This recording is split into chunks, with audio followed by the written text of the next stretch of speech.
Option trading में एक अच्छे ट्रेड से एक शानदार ट्रेड तक का सफर आखिर कैसे तय होता है?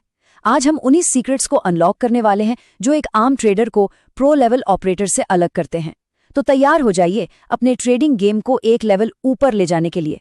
तो चलिए सीधे मुद्दे पे आते हैं। सोचिए, एक ट्रेडर जिसने पहले कभी ऑप्शन ट्रेड नहीं किया, वो अपने पहले ही दांव में जीत जाता है। कैसे?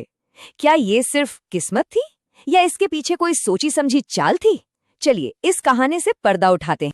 ये कहानी है 27 साल के एक नए ट्रेडर की और उसके पहले कामयाब ऑप्शन ट्रेड की।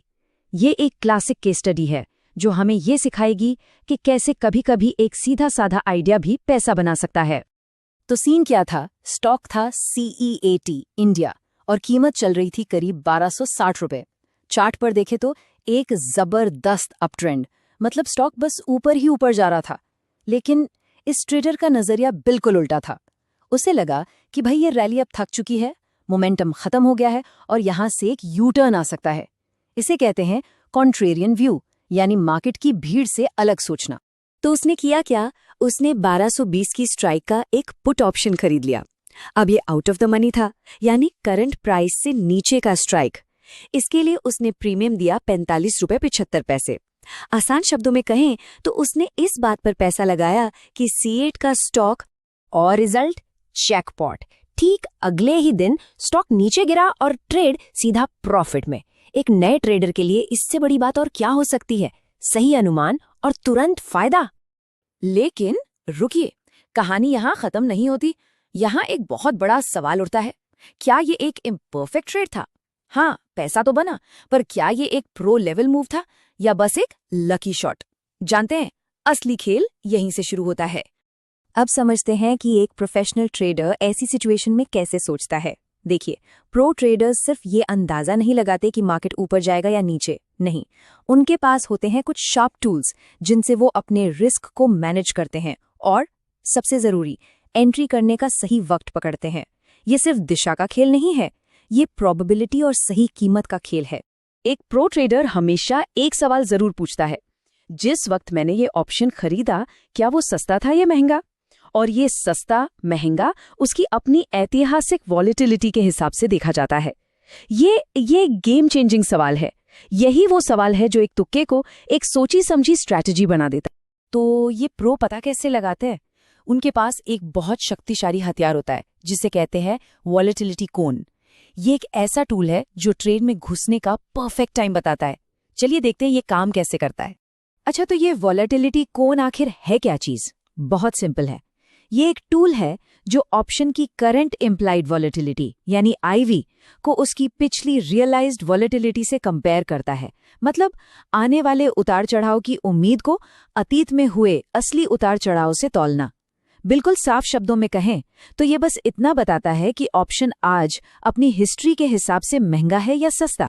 अब जरा इस चार्ट को देखिए, ये है वॉलेटिलिटी कोन। इसमें आपको 3 लाइनें दिख रही होंगी, मैक्स, मीन और मिन। ये लाइनें बताती हैं कि पिछले कुछ समय में स्टॉक की वॉलेटिलिटी किस रेंज में रही है। मतलब 30 दिन, 60 दिन या 90 दिन में वॉलेटिलिटी का हाई, लो और एवरेज क्या रहा है। एक तरह से ये स्टॉक की वॉलेटिलिटी की पूरी कुंडली एक ही जगह पर दिखा देता है। तो एक प्रो इसका इस्तेमाल कैसे करता है? बड़ा आसान है।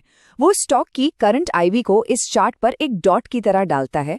अगर ये डॉट ऊपर वाली मैक्स लाइन के पास है तो इसका मतलब है ऑप्शन महंगा है, यानी बेचने का अच्छा टाइम। और अगर डॉट नीचे वाली मिन लाइन के पास है तो इसका मतलब है ऑप्शन सस्ता है, यानी खरीदने का सुनहरा मौका। तो यहाँ का सबसे बड़ा टेक अवे क्या है? वॉलेटिलिटी कोन एक प्रो को सिर्फ दिशा नहीं बताता, बल्कि ट्रेड में एंटर करने का सही टाइम बताता है। ये किस्मत या अंदाजे का खेल नहीं है, ये डेटा पर आधारित फैसला है। असली पावर यही है। ओके, आगे बढ़ते हैं और अब बात करते हैं एक और प्रो लेवल कॉन्सेप्ट की, एक ऐसे छिपे हुए खतरे की जिसे ज्यादातर रिटेल ट्रेडर्स बिल्कुल नजरअंदाज कर देते हैं। इसका नाम है गामा एक्सप्लोजन। गामा ये क्या बला है? चलिए सिंपल रखते हैं। गामा असल में आपके ऑप्शन के डेल्टा के बदलने की स्पीड है, यानी आपके डायरेक्शनल रिस्क का एक्सेलरेटर। जैसे गाड़ी का एक्सेलरेटर होता है ना, बस वही समझ लीजिए। जितना ज्यादा गामा उतनी ही तेजी से रिस्क बढ़ेगा। तो सीधा सा हिसाब है, हाई गामा मतलब हाई रिस्क। अब इस ग्राफ को ध्यान से देखिए, बहुत जरूरी है। ये जो हरी लाइन है, ये एट द मनी यानी एटीएम ऑप्शंस का गामा दिखा रही है। जरा देखिए, जैसे जैसे एक्सपायरी पास आती है, जो कि इस ग्राफ में दाईं से बाईं ओर है, ये गामा कैसे एकदम से रॉकेट बन जाता है, सीधा ऊपर। और ये 3D प्लॉट्स तो इस चीज को और भी जबरदस्त तरीके से दिखाते हैं। देख रहे हैं, एक्सपायरी से ठीक पहले एटीएम स्ट्राइक्स के पास एक विशाल गामा का पहाड़ खड़ा हो जाता है। ये एक रेड अलर्ट जोन है, एक डेंजर जोन, खासकर ऑप्शन सेलर्स के लिए। ये लाइन अपने दिमाग में बिठा लीजिए।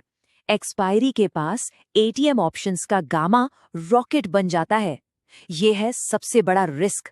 सच में, अगर बस ये एक चीज समझ गए ना, तो बहुत बड़े बड़े नुकसान से बच सकते हैं। तो एक प्रो क्या करता है? सिंपल, वो जानता है कि हाई गामा वाले ऑप्शंस को शॉर्ट नहीं करना है, बिल्कुल नहीं, खासकर जब एक्सपायरी बिल्कुल नजदीक हो। ये कोई रॉकेट साइंस नहीं है, ये एक simple practical risk management rule है जो पैसा बचाता है। तो चलिए, अब सब कुछ एक साथ जोड़ते हैं, देखते हैं कि एक गुड ट्रेड और एक ग्रेट स्ट्रैटेजी में आखिर जमीन आसमान का फर्क क्या है। इस कंपैरिजन को देखते हैं। एक न्यूबी सिर्फ डायरेक्शन पर फोकस करता है, जबकि एक प्रो प्रोबेबिलिटी और प्राइस पर। न्यूबी सिंपल लॉजिक पर चलता है, तो प्रो वॉलेटिलिटी कोण से सही टाइम पर एंट्री मारता है। और सबसे बड़ा फर्क, न्यूबी को गामा रिस्क के बारे में पता ही नहीं होता, जबकि pro gamma aware risk management करता है। आखिर में बात वही है, एक अच्छा ट्रेड किस्मत से चल सकता है, लेकिन एक शानदार स्ट्रैटेजी हमेशा डेटा और टूल्स के दम पर चलती है। तो अब सवाल यही उठता है, अगला ट्रेड सिर्फ अच्छा होगा या वो शानदार बनेगा? इन कॉन्सेप्ट्स को समझकर ही ट्रेडिंग को अगले लेवल पर ले जाया जा सकता है।